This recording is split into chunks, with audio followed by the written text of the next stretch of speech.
자, 한번 따라해 보실까요? 도전하는 인생이 아름답다. 여러분의 인생이 아름다우시기를 바랍니다. 고로 도전하십시오. 근데 무슨 도전을 할까요? 도전 중에 다 가치 있고 의미 있는 도전은 아니거든요. 무모한 도전도 많습니다. 무가치한 도전도 있습니다. 그 중에 정말 가치 있는 도전이 있다면 감사에 도전하는 것입니다. 그냥 감사하면 감사하지 무슨 감사를 도전해요, 목사님? 이렇게 반문하실 수도 있겠어요. 예수님 믿는 사람, 믿지 않는 사람 할 것 없이 좋은 일 있으면 다 감사하는 거잖아요. 그래서 이것은 도전해야 될 감사는 그냥 하는 감사가 아닌 거죠. 우리가 살면서 이 코로나 시기가 보이지 않는 바이러스가 우리의 몸을 공격하는 것만이 아니고 우리의 마음이 많이 황폐해졌어요. 그 증상 중에 하나가 감사가 메말라진다는 거죠. 잊혀진 감사들이 참 많아요. 묻혀있는 감사들도 있고요. 그래서 우리가 감사에 도전한다는 건 까먹었던 내용들을 다시 들추어내는 거야. 이거 있었지. 내가 올 한 해 동안 지나오면서 이거 감사해야 되는데 내가 왜 미처 감사하지 못했지? 네, 그것은 여러분이 도전해서 해야 할 감사입니다. 더더군다나 우리가 내 삶의 지금 현 모습을 보면 아무리 이게 파서 바가지로 맨 밑바닥 긁어내려고 해도 감사할 뭐가 없어요. 네, 삶이 고되고 힘들고 어려운 상황 중에 그래서 도전하시라는 거예요. 그래도 감사할 수 있다는 사실을 믿고 말이죠. 찬송의 노래 그런 게 있잖아요. 세상 모든 풍파 너를 흔들어 우리의 마음이 약해져요. 그래서 낙심하게 돼요. 그걸로 끝입니까? 아니죠. 성도에게는 그 다음부터 부를 노래가 있어요. 내려주신 주의 복을 세어라. 주의 크신 복을 내가 알리라. 세하려 보면 알 수 있어요. 네, 우리가 생각해내지 않아서 그랬고 그냥 묻어뒀기 때문에 그런데 세어보세요. 그러면 하나부터 이게 없을 것 같은데 둘의 감사, 셋, 아니 열, 아니 백, 아니 우리의 삶에 이렇게나 감사할 게 많았네 싶은 여러분 감사가 우러나오게 될 것입니다. 그래서 제가 오늘 광고 시간에도 이 감사 챌린지 이 노트를 적극 이번엔 좀 활용하시라 하는 말씀을 드리는 거거든요. 그러니까 절기로서는 우리가 한 해 감사의 의미를 담아 추수감사절 이렇게 하는데요. 그 광고가 마저 잘 나가 있지는 않네요. 저희가 작년에도 이제 추수감사절 절기에 맞는 강단 이 데코를 좀 하잖아요. 그럴 때 뭐 기본적으로 저희가 예쁘게 단장은 하겠습니다만 성도님들이 추수감사절에 맞는 좋은 또 과일을 이렇게 우리가 개인별로나 목장별로 모두와서 또 그건 역시도 이웃들과 함께 나누고 있습니다. 그럴 때 제일 어울리는 과일 품목이 뭘까? 이것도 그냥 아무 과일이나 다 가져오세요 그러면 여기 이제 놓으면 나중에 이걸 나누기도 쉽지 않아요.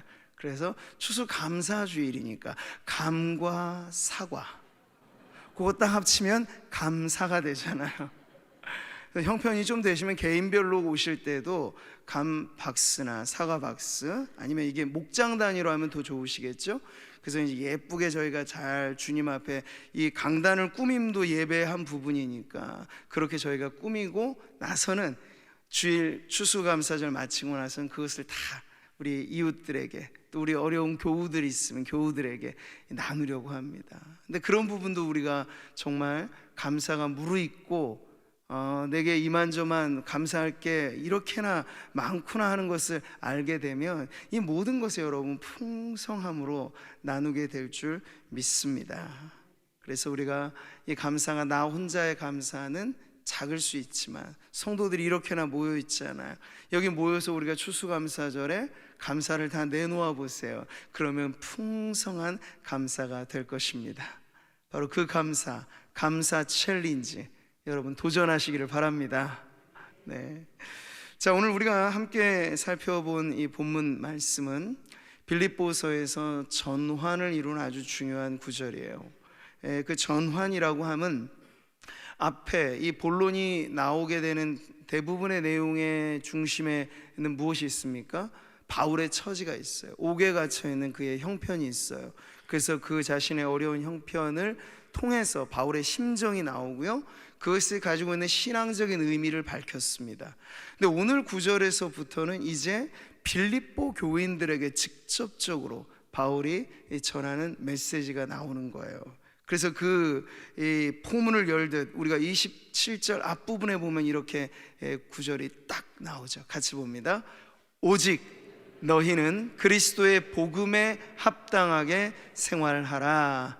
아멘. 이 짧은 한 성구가 여러분의 마음에 새겨지기를 바랍니다. 사도 바울에게 있어서 여러분, 복음이란 어떤 것일까? 여러분에게 복음은 어떤 것입니까? 한번 비교해서 생각해 보시죠. 아마 바울에게 있어서 복음은 강렬한 단어입니다. 복음은 강력한 능력입니다. 그래서 복음을 부끄러워하지 않았던 것이죠. 왜요? 이 복음은 모든 믿는 자에게 구원을 주시는 하나님의 능력이 됨이라. 아멘. 바울의 믿음이 바로 이것이었어요.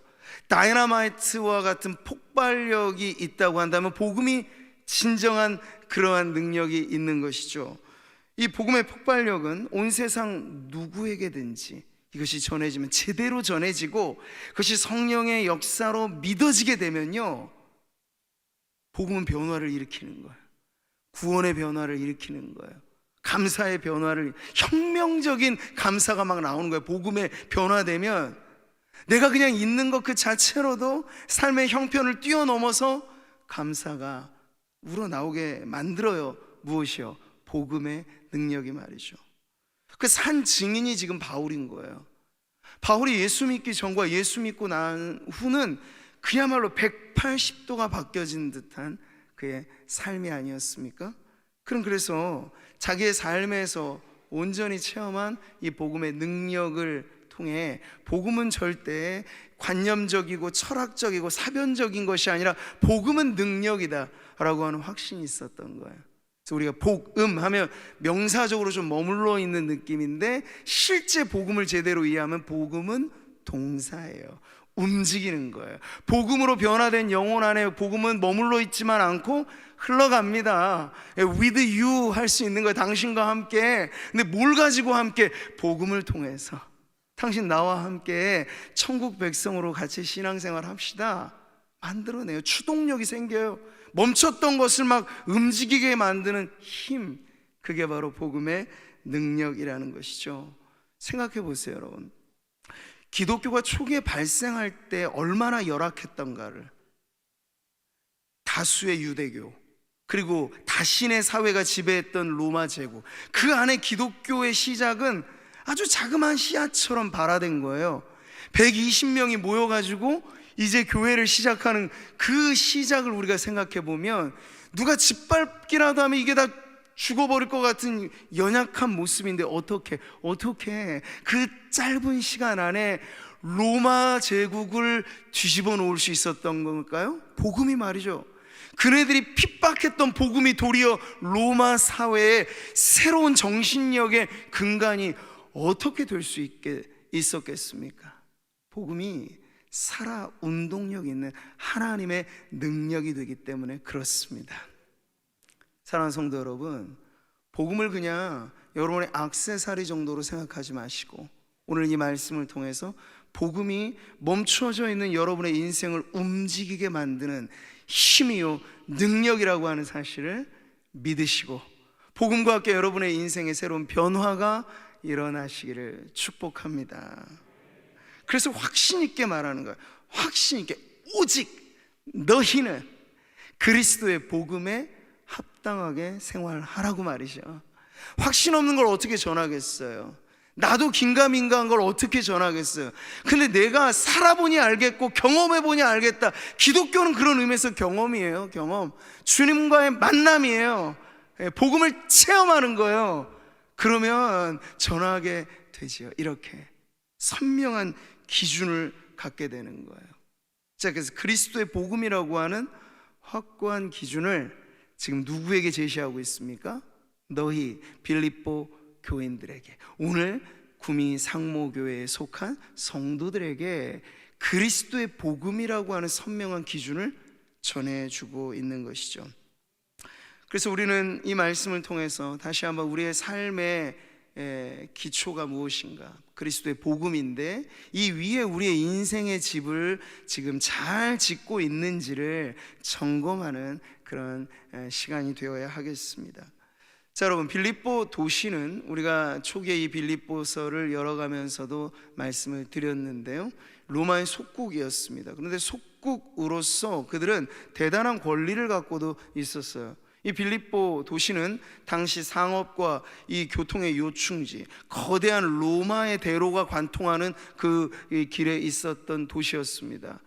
그래서 이 도시가 가지고 있는 영예라고 하는 건 소로마, 작은 로마라고 불릴 정도로 모든 게 로마화되어 있는 그런 도시였어요. 그러다 보니 이 도시민들에게는 어떤 권한이 주어졌는가? 로마 시민권이라고 하는 권한이 주어졌어요. 그러니까 당시의 초인류 국가, 최대 강국이었던 그 나라의 시민이라고 하는 자격이 있으면 어깨가 으쓱해지지 않겠습니까? 그게 바로 이들이 가지고 있었던 로마 시민의 권한이죠. 근데 시민으로 우리가 살아간다고 했을 때 오늘도 그렇듯이 권리만 있는 것이 아니라 시민의 정당한 책임과 의무도 있죠. 이게 바로 로마 시민권이라고 하는 말에 담겨져 있는 의미예요.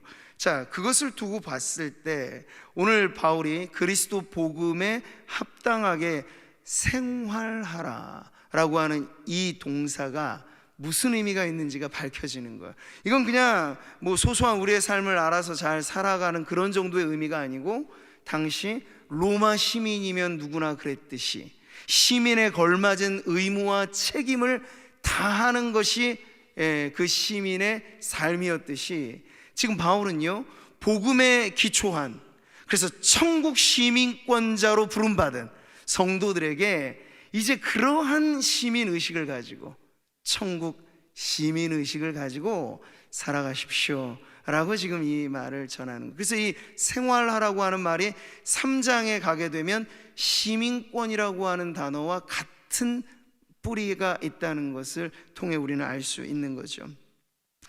자, 천국 시민답게 살아가십시오 라고 하는 이 말이 다소 좀 피상적으로 너무 넓게 여겨지게 될까봐 바울은 거기에 하나 더 부사를 붙여서 설명하고 있죠. 합당하게 생활하라고 말하고 있어요.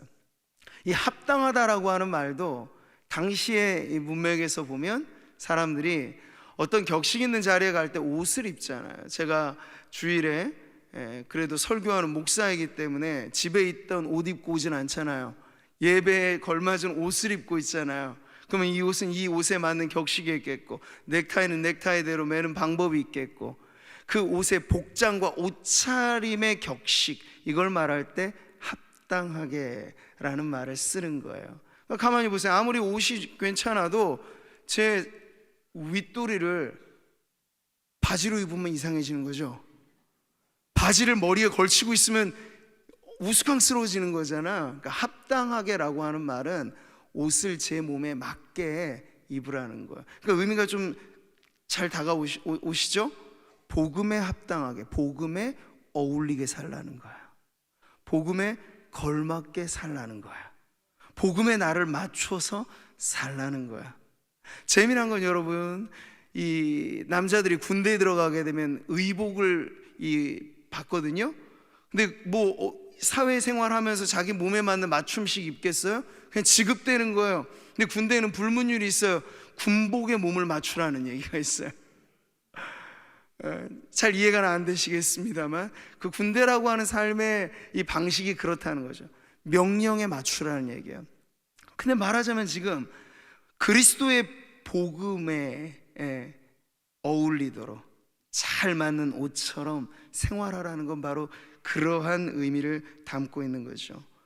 여러분, 그리스도의 복음에는 문제가 없습니다. 하자가 없습니다. 2000년의 기독교 역사가 보여주는 게 바로 그거예요. 세상은 엄청나게 많은 변화가 왔잖아요. 로마라고 하는 당시의 초인류 국가도 무너지죠.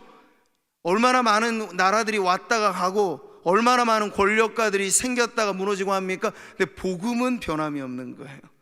복음은 완전한 것이에요. 근데 문제가 된다면 뭘까?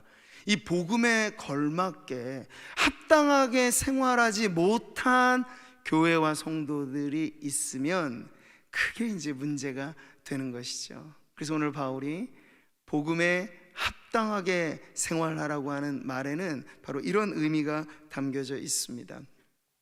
그러니까 기독교인의 삶이라고 했을 때 무분별하지 않아요. 물론 우리는 율법주의처럼 행동 하나하나를 이게 귀하게 메어놔서 이렇게 하면 의로워지고 이렇게 하면 천국 가고, 이건 율법주의고 도덕주의고 행동주의죠. 근데 그것과 여러분 예수님을 잘 믿어서 복음에 어울리게 사는 삶에는 과연 어떤 차이가 있을까요? 겉으로 드러나는 것보다 먼저 내면의 동기에 있어서 차이가 있죠.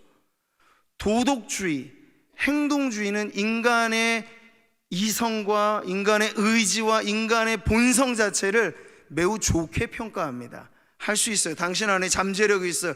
당신 안에 작은 거인을 깨우세요. 이런 얘기들은 다 그런 인간에 대한 긍정, 무한 긍정인데 복음 시작부터가 달라요. 의인은 없습니다. 한 명도 없습니다.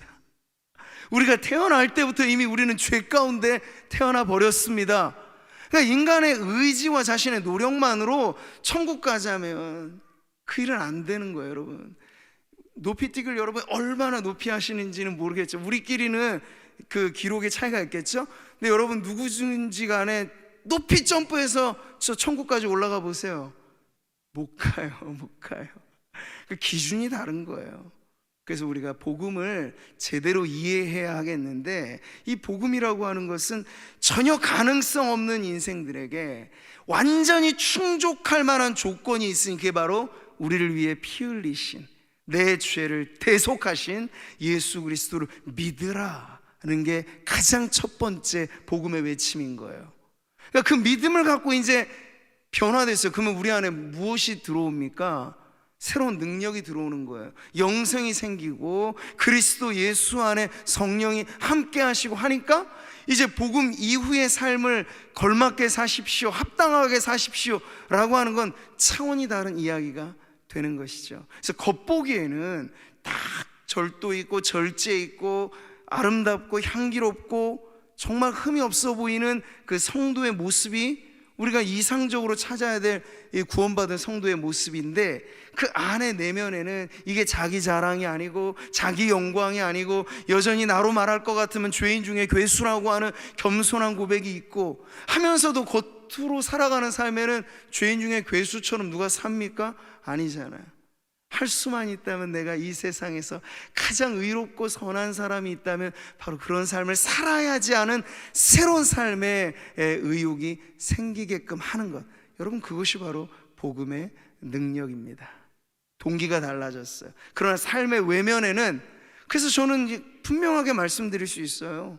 뭐 성도님들 중에 아직 술 문제가 해결이 안 될 수 있겠죠. 안 보는 곳에서 담배를 뻐끔뻐끔 피우시는 분이 아직 있으실 수도 있어요. 근데 그거 가지고 제가 구원의 문제로 그걸 대입하면 안 된다고는 확실하죠. 근데 만약 당신이 예수님을 믿은 그리스도인이라면 한번 스스로 생각해 보세요. 그게 복음에 합당한 삶일까를. 일반 세상 사람들도 인정하지 않는 걸 우리가 나는 구원받아서 난 자유로워 하니까 난 술 마시고 담배 펴도 난 천국 갈 수 있어. 근데 여러분 그렇게 담대하게 말하는 그것이 과연 복음의 정신에 합당한지를 물어보라는 거예요.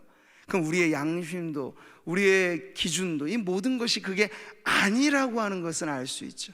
그러니 예수를 믿느냐 마느냐의 가장 중요한 기로에서 예수님을 믿기로 여러분의 삶이 변화되었다면 그 다음에는요, 이전에 우리가 세상에서 소위 놀고 먹고 하면서 익숙해졌던 그런 부분들을 이제 복음에 합당한 생활로 천국 시민에 걸맞는 삶으로 하나하나 바꿔가시는 거예요. 언제까지? 우리가 죽는 마지막 순간까지. 네. 그런 목표를 향해 가면 여기 계신 성도님들의 삶이 제각기 다 지금 형편은 다르시겠습니다만 우리는 같은 방향을 향해서 뛰고 있다는 점에서는 같다는 그 동질감을 가지시게 되기를 바랍니다. 그래서 믿음이 연약한 성도님들, 아직 삶의 문제가 잘 정돈이 안 된 성도님들, 여러분에게 저는 행동을 촉구하라고 먼저 말하고 싶지 않아요. 예수님을 제대로 믿으시라고 말하고 싶어요. 그러면 그 믿음이 여러분 안에 삶의 새로운 표준이 될 겁니다. 그러면 여러분의 삶에 못 고쳤던 습관들, 안 고쳐지는 옛 사람의 모습들, 여러분 능력으로는 안 되지만 복음의 능력이면 변화될 줄 믿습니다. 네, 그 방향으로 가시라는 얘기예요. 천국 시민다운 삶의 변화라고 하는 건 바로 이렇게 복음에 부합한 그런 삶으로 신앙과 생활이 떨어지면 안 된다는 거. 제가 부산에서 몇 년간 살아보니까 부산에 따로국밥이 아주 유명해요. 돼지국밥도 유명하고. 따로국밥은 드실 때는 좋지만 여러분의 신앙이 따로국밥이 되면 아니 됩니다. 신앙은 언제나 생활화돼야 돼요. 신앙생활, 아니면 바꿔서 말해도 돼요. 생활신앙. 우리가 삶의 곳곳에 모든 것에 스며들어야 하는 것이 복음이고, 그래서 성도의 삶은 복음으로 변화되었고 복음으로 변화되어지고 있으며 복음으로 우리는 완전히 변화될 줄 믿습니다. 이게 복음화라는 거예요. 그러니까 어디 저기 낙도와 오지와 먼 선교지에만 복음화란 말을 쓰지 마시고 여러분의 인생의 자리가 복음화 되어야 될 자리라고 하는 것을 믿고 그리스도의 복음에 합당한 생활 성도, 생활 신앙의 성도들 되시기를 주님의 이름으로 축복합니다. 바울은 복음을 통해서 지금 본문을 통해서 그리스도의 복음의 확고한 기준을 성도 개인에게만이 아니라 빌립보 교회라고 하는 공동체에 심어주고 있습니다. 이것은 교회가 다름 아닌 천국 시민자들이 모여있는 천국 시민 공동체라고 하는 걸 알 수 있어요. 그러니 성도 한 개인에게 적용되어지는 복음의 윤리가 교회에게는 적용 안 될까요? 아니요, 더 확실히 적용이 돼야 되죠. 네. 되게 그렇습니다. 사실은 거룩은 전염되기가 쉽지 않아요. 죄는 전파력이 세고요. 그래서 우리가 복음의 능력이 강한 공동체가 되면 모이고 모여도 수준이 낮아지지 않아요. 근데 복음의 능력이 약하면 성도 개개인으로는 좋은 신앙을 갖고 있는 분이 있는데 모이고 나면 수준이 떨어지게 되는 거예요. 근데 어떤 방향으로 우리가 가야 되겠습니까? 교회로 모일 때 오히려 더 강력해지는 복음의 공동체가 되어야 될 줄 믿습니다. 수준이 낮아지는 게 아니라 더 높아져야 한다는 거죠. 그러기 위해서는 교회도 변함없어요. 복음화 되어야 한다는 점에 있어서는 동일한 요청이 우리에게 있는 것입니다. 자, 27, 28절을 다시 한번 보시죠. 이는 내가 너희에게 가보나 떠나 있으나 너희가 한 마음으로 서서 한 뜻으로 복음의 신앙을 위하여 협력하는 것과 무슨 일에든지 대적하는 자들 때문에 두려워하지 아니하는 이 일을 듣고자 함이라. 바울이 듣고 싶었어요. 멀리서라도 빌립보 교회 하면 좋은 소식이 있기를 듣고 싶었던 거죠. 우리로 말하자면 여러분의 생활 속에 살아가실 때 어디선가 누군가 구미 상모교회가 이런 교회래 라고 하는 걸 우리가 살짝 들었는데 그럴 때 교회에 대해서 안 좋은 소리가 들린다면 기분이 좋으시겠어요? 안 좋겠죠, 당연히. 근데 지나치듯 들리는 얘기에 야, 구미 상모교회가 그렇게 좋더래, 그렇게 가면 뭐 좋대, 막 사람들이 너무너무 거긴 밝고 건강하고 그렇게 산대, 이런 소문 들으면 기분이 어떠실까요? 좋으시겠죠? 네, 바울이 기대하는 건 바로 그런 거예요. 빌립보 교회가 참 좋은 교회래 하는 소문을 듣고 싶었던 건데 그것을 위해서 지금 이 빌립보 교회가 어떻게 복음화되어야 하는지를 가르쳐주는 내용이에요. 자, 이 교회다움에 대해서 가르칠 때 그 1세기 사람들이면 누구나 이해할 만한 친근한 단어로 지금 바울은 그 의미를 설명해 주고 있어요. 한 마음으로 서라, 한 뜻으로 협력하라. 이 두 가지가 쌍을 이루는 말인데 의미가 조금은 달라요.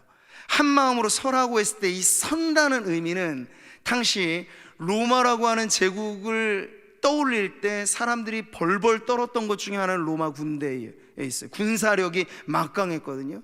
그래서 어느 나라를 침투해 들어가면 로마의 군대가 완전히 장악할 만한 군사력을 가졌기 때문에 이 로마 제국이 확장되었던 거죠. 근데 로마 군대가 싸우는 방법 중에 하나는 뭐 우리가 헐리우드 영화에서는 람보식으로 혼자 막 들어가서 기관탄 막 쏘면서 혼자 다 해요.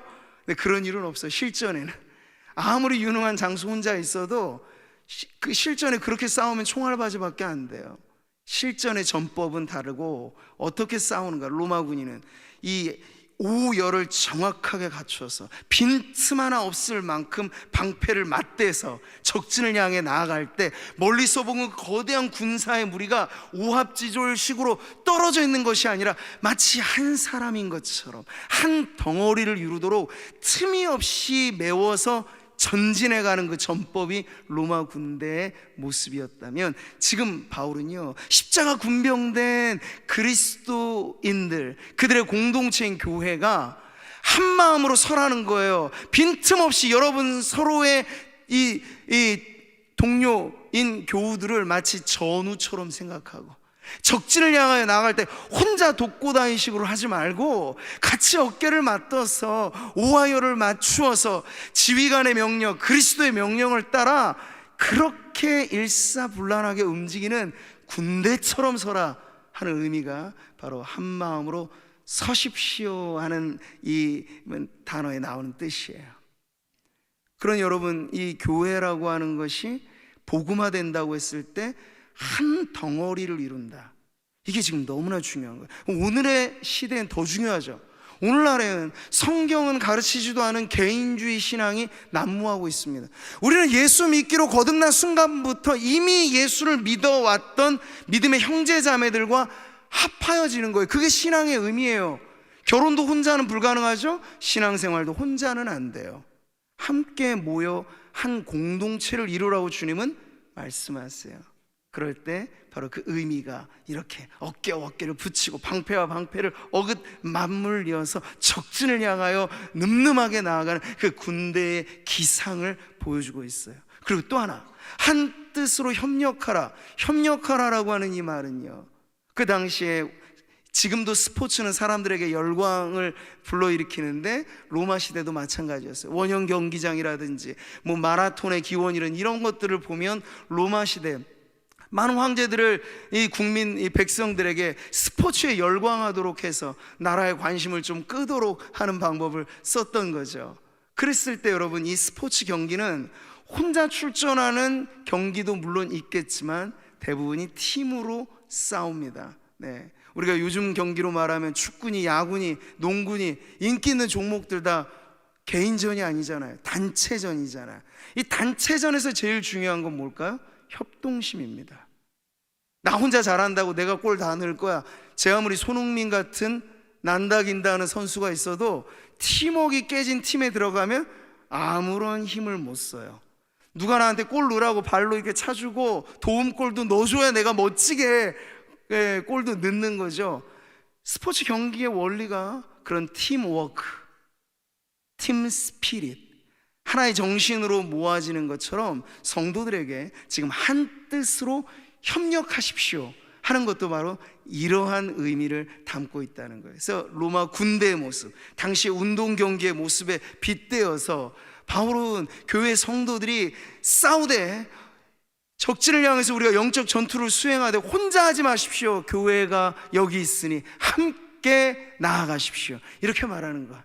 여러분이 하나님의 나라의 멋진 스타 플레이어들, 선수들이 되기를 바라는데 혼자 날뛰지 마시고 함께 협동하십시오. 그래서 아름다운 팀워크를 이루어서 더 멋지게 하나님 나라를 빛내십시오. 이게 바로 교회에 주는 복음에 합당하게 생활하는 성도들이 모인 공동체, 복음화된 교회의 모습이라고 가르쳐주고 있는 것입니다. 이런 교회가 될 때 여러분, 교회 안에 이 심장의 박동은 매우 강하게 뛸 수 있어요. 그걸 담대함이라고 말하는 거죠. 예나 지금이나 교회는 늘 사실 핍박과 환난 가운데 자라왔습니다. 1세기의 교인들의 형편으로 말하면 우리하고는 비교할 수 없이 어려운 형편이었다 하겠죠. 근데 그들은 쭉쭉 자라나는 거예요. 그 어려운 환경을 핑계 삼지 않고 오히려 그걸 딛고 일어나서 강력하게 자라갔죠. 근데 지금 우리는 어떻습니까? 아무리 교회가 지금 많이 곤두박질 친다고 해도 지금 우리는 예수 믿는다라고 말했을 때 누가 핍박하나요? 그런 일은 거의 막 없을 겁니다. 근데 그것이 중요하지 않다는 거야. 정말 중요한 건 뭘까요? 우리를 둘러싸고 있는 이 환경이 어려운 환경이냐 힘든 환경이냐 그게 아니고 우리 안에 뛰는 그 심장이 얼마나 강력하게 복음으로 지금 뛰고 있느냐, 이게 더 중요하다는 거예요. 담대한 마음. 여러분에게 아무리 좋은 최고급의 화력을 가지고 있는 무기를 줘도 군인 정신이 없는 군사들에게는 그건 다 폼에 지나지 않아요. 지금 우리가 좀 그런 모습들이 오늘 현대교회가 갖고 있지 않나 싶어요. 옛날 성도들로 비하면 갖고 있지 못한 무수히 많은 것들을 우리는 갖고는 있거든요. 근데 이걸 쓸 줄 몰라요. 복음의 화력이 없다는 게 문제죠. 복음 똑같이 두 글자가 우리에게도 새겨져 있는데 복음의 화력이 없다는 게 문제예요. 근데 액면 그대로의 복음은 처음도 그렇고 지금도 우리가 결론에서도 확인하는 건 강력한 능력이 있다는 걸 여러분 꼭 믿으시기를 바랍니다. 그러니까 복음의 문제가 없다면 지금 내 삶의 문제가 있는 거예요. 그럼 뭘 바꿔야 돼요, 여러분? 복음을 바꾸시게요? 천만의 말씀이요. 그러면 안 돼요. 복음에 물 타면 안 돼요. 복음을 세속화시키면 안 돼요. 복음은 지킬 때가 가장 강력한 것입니다. 문제가 있다면 왜 안 되지? 왜 안 되지? 내가 지금 복음에 합당하게 생활하지 못하고 있구나. 우리 교회가 아직 복음화되어지는 면에는 부족한 부분이 있구나 하는 걸 빨리 점검해서 복음에 나를 맞춰야 돼요. 복음에 우리 교회를 맞춰야 해요. 할렐루야. 제가 122년의 역사를 담고 있는 교회를 담임하다 보니까 참 좋은 점은 어지간해서 제 옆에 동료분들이 교회 역사 자랑할 때 제가 꿀리지가 않아요. 뭐 키가 자랑이야 50년 70년인데 122년 된 교회니까 저는 좀 그런 점에서 마음이 아주 부요합니다. 근데 제가 이 말씀을 드리는 이유는 뭐냐면 생각보다 빨리 사람들은 자기 전통을 만들더라고요. 아니 태생한 지 10년도 안 되는 교회가 너무 완고한 전통이 생긴 거예요. 그러니까 그 전통의 출처가 뭐냐니까 어떤 한 사람으로부터 기인하는 거죠. 그리스도가 아니라 복음이 아니라 우리가 만들어낸 우리만의 전통이 법이 되는 거예요. 복음 위에 서 있는 거예요. 안 돼요, 여러분. 그렇게 경직되면 주님이 우리를 들어 쓰시려고 해도 편안한 장인의 손에 들린 도구는 새 것이냐 옛 것이냐가 아니고 손에 얼만큼 편안하게 들려지느냐가 관건이 되죠. 복음에 합당하게 생활하고 복음화된 교회가 된다는 건 주님의 손에 편안하게 들린다는 거예요. 저는 우리 교회가 그리고 이 예배하는 자리에 있는 성도님들이 주님의 손에 편안하게 들린 도구로 살아가시기를 축복합니다. 그러면 여러분 120% 쓰임받는 인생이 될 거예요. 자, 이제 결론에서 여러분 복음화 된 성도와 교회라고 하는 것, 우리는 여기서 교회와 성도의 청사진을 보게 됩니다. 거듭 말씀드리지만 복음화라고 하는 말, 이제 마지막 결론은 그거예요. 선교지에만 적용해서는 안 될 말, 내 삶에 적용해야 할 말. 나는 복음으로 시작해서 지금 복음으로 변화되고 있는가? 그럼 얼마만큼 변화되었을까? 복음이라고 하는 멋진 옷을 주님은 나에게 입혀주셨는데 내가 지금 그것을 제대로 잘 입고는 있는가? 아니면 혹시나 나는 우스꽝스럽게 지금 복음을 걸치고 있는 건 아닌가? 돌아보시라는 거예요. 제가 동양 고전 중에 한 권인 이 중용이란 책을 읽으면서 아주 빼어난 문장에 사실은 오래 음미해 보기도 했어요. 이 중용하면 어느 영화에서도 인용된 명문장이 중용 23장에 나오는 말인데, 제가 이제 그 한자를 왜 썼는지를 여기서 보여드리고 싶은 거예요. 복음화된다, 될 화, 변화될 화의 의미가 그냥 오뚜기 3분 짜장식, 제가 특정 브랜드를 말씀드렸나요? 뭐 그렇게 간편 요리식으로 변하는 게 아니라는 걸 말씀드리고 싶어요. 이 중용 23장이 빼어난 문장인 걸, 물론 이건 성경에 버금가는 건 절대 아니지만 우리의 인생에 살아가는 삶의 어떤 지혜와 교양을 가르쳐 주는 데는 손색 없을 만한 아주 좋은 문장이에요. 한번 보시겠어요, 여러분? 여기 보면 기차 치곡이라 말을 합니다. 치곡, 이 말을 이제 옆에는 의역한 표현이에요. 작은 일에도 최선을 다하라, 이런 말로 의역을 할 수 있어요. 치곡. 그렇게 최선을 다하는 삶, 공능유성이라. 그렇게 최선을 다하는 삶은 정성스러워진다는 말이에요. 자, 그럴 때 이제 아래 이어지는 쭉 변화해서 될 화자가 어디에 나오는가를 보세요. 그렇게 정성스러워지면 성즉형, 드러나게 된다는 거예요. 모양새가 갖춰진다는 거예요. 형즉저, 그러면 더 뚜렷해지는 변화가 이어지게 된다는 거죠. 저즉명, 변화가 일어나면 밝아진다는 거예요. 명즉동, 밝아지면 감동을 일으킨다는 거예요. 동즉변, 감동을 일으키면 나도 당신도 변한다는 거예요. 그 다음에 뭐예요? 변즉화. 그렇게 변할 때, 여기서 이제 의역은 그렇게 하죠. 생육이 번성하게 된다. 그래서 마지막 이 문장은요, 유천하지성 하며, 이 천하에, 온 천하에 이와 같은 길밖에 없다 말을 하는 건데요, 위능화라고 말을 합니다. 정성을, 작은 일에부터 정성을 다할 때 우리의 인생이 변화될 수 있다, 이 말이에요. 저는 이것이 복음화를 우리가 이해하는 좋은 문장이 아닌가 싶어요. 처음 복음이 우리에게 스며듭니다. 스며들 때 이것이 우리의 생각을 개조하고, 복음이 우리의 습관을 바꾸고, 복음이 우리의 사상을 바꾸고, 복음이 여러분 사상도 바꿔요. 복음으로 인하여 우리가 변화되어지는 그 마지막 자리는요, 언제나 작은 하나의 변화로부터 우리의 인생 전체가 복음화된다, 그리스도화된다, 천국 시민화된다 라고 하는 그 마지막 자리에서 여러분, 이 복음화는 우리의 인생의 마지막 목표를 제시해주는 아주 강력한 생의 좌우명이 되어야 하겠습니다. 사랑하는 성도 여러분, 여러분은 복음화된 인생을 살고 있습니까?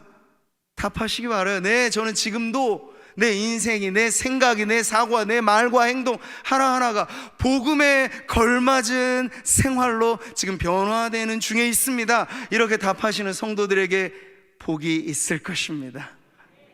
천국 백성에게 주신 그 영예로움, 기뻐하고 즐거워하라, 하늘에서 너희의 상이 큼이라 라고 말씀하셨을 때, 그건 복음화되어지는 성도들에게 주신 복이니, 오늘 예배하는 성도 개개인뿐만 아니라 하나님의 은혜 가운데 여기까지 인도함을 받은 우리 교회가 앞으로 더 복음의 중심에 우뚝 서서 우리 교회가 행하는 모든 일을 통해서 하나님의 나라의 복음이 온 세상에 전하여지는 그 통로로 살아가는 저와 여러분, 우리 교회가 되기를 주님의 이름으로 축복합니다.